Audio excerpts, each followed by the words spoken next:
Assalamualaikum warahmatullahi wabarakatuh. Perkenalkan, nama saya Faizatul Fitriah, NIM 242101457, Program Studi Pendidikan Guru Madrasah Ibtidaiyah Fakultas Tarbiyah dan Ilmu Keguruan. Di sini saya akan sedikit menjelaskan tentang pendekatan studi Islam. Yang pertama yaitu latar belakang masalah. Studi Islam adalah salah satu bidang studi yang mendapat perhatian luas di kalangan ilmuwan, baik di barat maupun di timur. Studi Islam saat ini banyak digunakan sebagai salah satu cabang ilmu favorit. Ini berarti bahwa penelitian memiliki tempat dan dunia ilmu pengetahuan. Namun banyak dari kita tidak tahu apa itu pengantar studi Islam dan berbagai pendekatan dalam studi Islam. Pengertian pendekatan. Pendekatan adalah metode untuk melaksanakan tugas atau cara dalam menangani sesuatu. Pendekatan merupakan metode analisis atau hasil wawancara dengan otoritas guna memahami Islam secara menyeluruh dengan menerapkan teori relevan atau teori-teori yang terkait. Tujuannya untuk memudahkan akses ke ruang pertemuan sesuai dengan teori ini. Yang kedua yaitu pengertian studi Islam.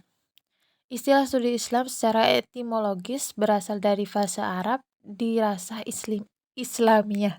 Sebaliknya, studi Islam dikenal sebagai demikian di Barat.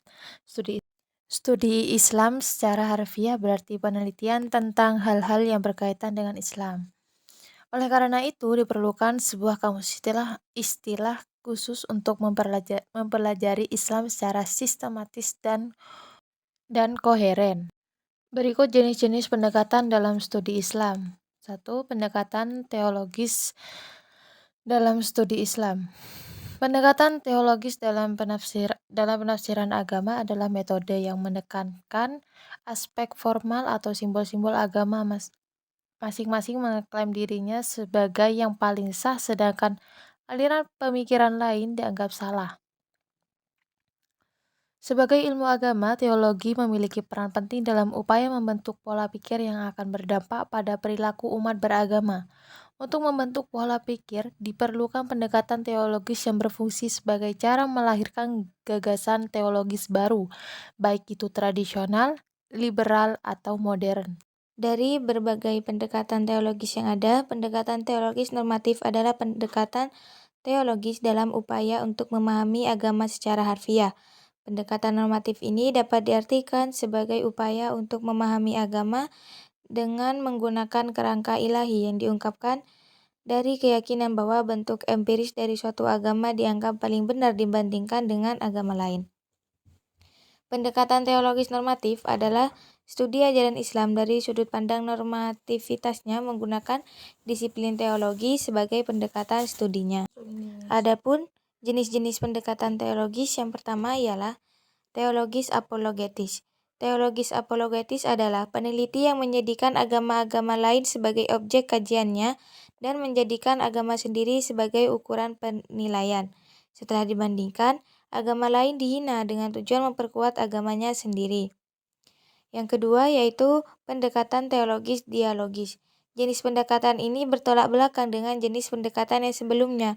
Tujuan pendekatan ini adalah untuk menemukan perbedaan dan kesamaan di setiap agama, sehingga di setiap agama dapat menghargai dan mengakui keberadaannya. Pendekatan teologis yang ketiga ialah pendekatan teologis konvergensi. Pendekatan ini berfokus pada inti bersama dan kesamaan dalam setiap agamanya tanpa memandang perbedaan yang ada. Pendekatan yang kedua yaitu pendekatan filosofis. Pendekatan filosofis adalah pendekatan yang membahas tentang berbagai peristiwa yang memperhatikan tempat, waktu, objek, dan latar belakang, dan juga pelaku peristiwa. Menurut ilmu ini, semua peristiwa dapat dilacak dengan melihat kapan peristiwa terjadi, di mana, mengapa, siapa yang terlibat dalam peristiwa tersebut. Melalui pendekatan historis, seorang diundang untuk turun dari ranah idealistik ke ranah empiris dan global. Dan situasi ini seseorang akan melihat adanya kesenjangan atau keselarasan antara ranah idealistik, empiris, dan juga historis. Perkembangan sejarah pendekatan filosofis dalam studi agama. Pertama yaitu periode filsafat Yunani. Periode ini terjadi pada abad ke-6 sampai dengan 0 Masehi. Pada saat itu, filsuf tersebut adalah Thales yang merupakan ahli dalam bidang filsafat, astronomi, dan juga geometri.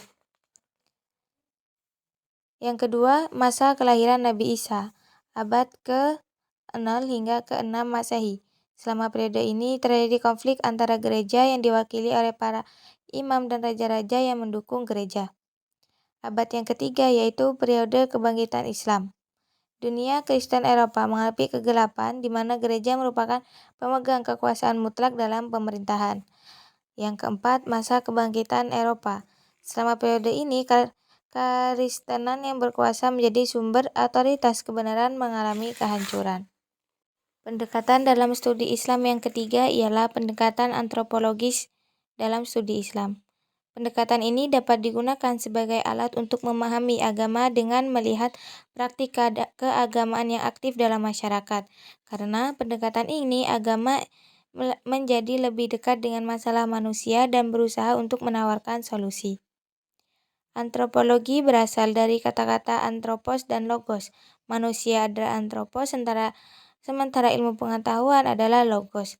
Dengan kata lain, antropologis adalah cabang ilmu yang membahas manusia, membahas asal-usul, membahas warna, bentuk, fisik, dan adat kepercayaan di masa lalu. Pendekatan yang selanjutnya ialah pendekatan sosiologi dalam studi Islam.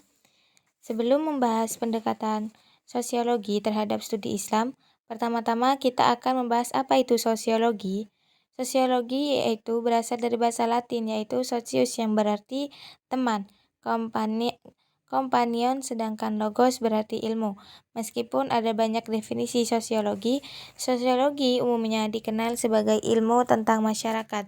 Sosiologi mempelajari masyarakat termasuk fenomena sosial, struktur sosial, perubahan sosial, serta jaringan hubungan atau interaksi antara manusia dengan individu dan makhluk. Sosiologi pada dasarnya bukan hanya ilmu murni yang hanya mengembangkan pengetahuan abstrak demi meningkatkan kualitas ilmu itu sendiri, tetapi sosiologi juga dapat menjadi ilmu terapan yang menyajikan cara menggunakan pengetahuan ilmiah akan Anda hasilkan dalam bahasa Indonesia. Berikut adalah definisi sosiologi yang diajukan oleh beberapa ahli. Yang pertama, Pitirim Sorokin. Sosiologi adalah ilmu yang mempelajari hubungan dan saling mengaruh antara berbagai jenis fenomena sosial. Contohnya, misalnya fenomena ekonomi, fenomena keluarga, dan fenomena moral. Pendekatan selanjutnya ialah pendekatan psikologi dalam studi Islam. Apa itu pendekatan psikologi dalam studi Islam? Psikologi merujuk pada formasi-formasi halus dalam diri manusia yang tidak terlihat dan hanya bisa dirasakan. Ada sesuatu yang tidak terlihat menyebabkan kesulitan dalam memberi definisi yang tepat. Dalam hal bahasa, psikologi berasal dari kata Inggris ilmu. Psikologi adalah ilmu mempelajari jiwa baik mengenai berbagai gejala, proses maupun latar belakangnya. Karena keragaman para ahli dalam mendefinisikan konsep psikologi, penulis hanya mengutip dua ahli yang mewakili definisi psikologi. Sementara itu, ilmu studi Islam atau juga dikenal sebagai studi Islam adalah bidang studi yang mengkaji Islam sebagai ajaran, institusi, sejarah, dan kehidupan umatnya. Psikologi dalam studi Islam. Objek formal dari studi psikologis adalah manusia dan objek materialnya adalah perilaku manusia. Keberadaan manusia banyak dibahas dalam Al-Quran, termasuk mengenai ciri-ciri dan potensinya. Manusia adalah ciptaan Tuhan dalam bentuk yang paling sempurna dibandingkan makhluk lain. Kesempurnaan ini terbukti dengan memberinya akal yang digunakan untuk membedakan antara baik dan buruk. Manusia bebas untuk menentukan perilaku mereka berdasarkan pemikiran, perasaan, dan kemauan mereka. Tetapi pada saat yang sama, manusia juga bertanggung jawab terhadap lingkungan alam, sesama manusia, dan juga tanggung jawab mereka. Pendekatan psikologi dalam studi Islam adalah Manusia ciptaan Tuhan yang selalu membutuhkan bimbingan dan arahan melalui proses pendidikan dalam perkembangan fisik dan spiritual mereka. Adapun kurikulum pendidikan tinggi saat ini sudah sesuai dengan kebutuhan zaman. Psikologi Islam menekankan bahwa manusia selalu berada dalam proses berhubungan dengan alam, sesama manusia, dan Tuhan. Ketika manusia menghadapi alam semesta yang luar biasa dalam lubuk hatinya, maka manusia telah mengetahui keberadaan Tuhan yang Maha Esa. Teori ini dianggap sebagai teori yang menyederhanakan kompleksitas kehidupan yang ada dalam manusia. Teori ini hanya menjelaskan kebutuhan dasar manusia yang paling mendasar, yaitu kebutuhan fisiologis, namun ini tidak dapat menjelaskan kebutuhan mulia manusia. Sejalan dengan hal tersebut, teori ini juga belum mampu menjelaskan kebutuhan manusia akan agama dan adanya dorongan keyakinan sebagai pendorong seorang yang berperilaku. Pendekatan yang selanjutnya yakni pendekatan historis.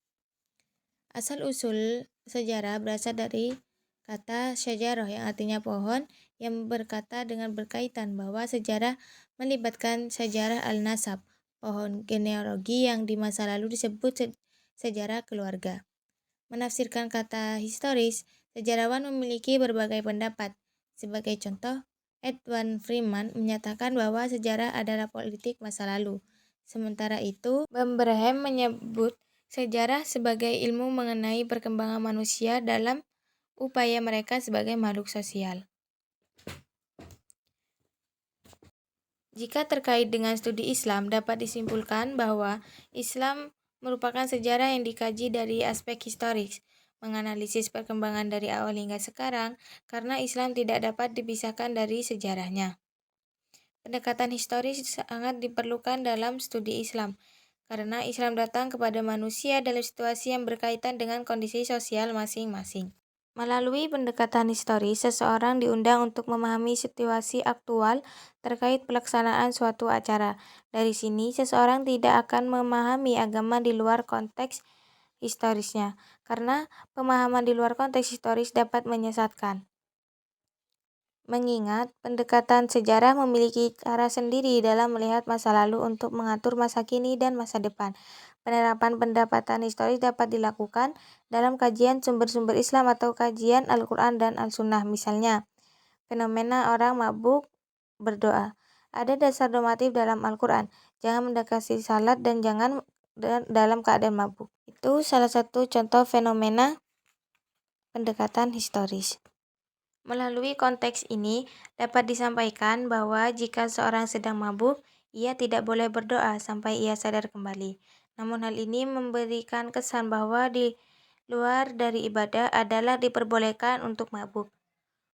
Tentu saja salah. Ayat ini harus dipahami melalui pendekatan historis dari asbabun nuzulnya. Ayat ini adalah serangkaian larangan terhadap minuman keras. Awalnya, khamr hanya disebut memiliki banyak kekurangan dibandingkan manfaatnya. Penting ditekankan oleh ayat di atas bahwa Anda tidak boleh berdoa saat mabuk dan diakhiri dengan larangan khamr dalam ayat lain. Dengan pendidikan historis, terdapat ayat-ayat tidak akan ada penafsiran yang salah dalam memahami sebuah syarat. Setelah saya menjelaskan ragam-ragam pendekatan studi Islam di atas, bisa ditarik kesimpulan bahwasannya pendekatan studi Islam adalah studi ini beragam dan multidisipliner. Pendekatan-pendekatan tersebut mencakup pendekatan normatif yang fokus pada ajaran agama yang ideal menurut Al-Quran dan hadis, seringkali bersifat tekstual dan doktrinal. Pendekatan historis melihat perkembangan ajaran dan praktik Islam dari perspektif sejarah, memahami konteks waktu dan tempatnya. Pendekatan sosiologis berinteraksi dengan budaya dan perubahan sosial. Pendekatan filosofis meneliti dasar-dasar filosofis ajaran Islam, termasuk pemikiran teologi dan etika. Pendekatan antropologis itu mempelajari ritual, tradisi, dan simbol dalam praktik keagamaan Islam di berbagai masyarakat. Dengan beragam pendekatan ini, studi Islam tidak hanya memahami agama sebagai teologis, tetapi juga sebagai fenomena budaya. sosial, dan historis, dan juga fleksibel. Dengan selesainya apa yang telah saya sampaikan dan jelaskan di atas, saya berharap kepada para pendengar untuk juga mengetahui lebih lanjut tentang pembahasan pentingnya peran pendekatan studi Islam dan mengenal lebih jauh tentang studi Islam. Dan saya berharap adanya apa yang saya jelaskan tadi bisa mengembangkan potensi yang ada pada diri kita, agar kita menjadi pelajar yang bijak, menjadi pemuda Islam yang berpotensi, serta memiliki pengetahuan yang luas, agar agama Islam terus berkembang tanpa harus meninggalkan hakikat yang sebenarnya, serta dengan harapan semoga makalah ini dapat bermanfaat dan bisa dipahami oleh pembaca. Sekian dari saya, semoga apa yang saya jelaskan dapat bermanfaat. Wabillahi taufiq wal hidayah. Wassalamualaikum warahmatullahi wabarakatuh.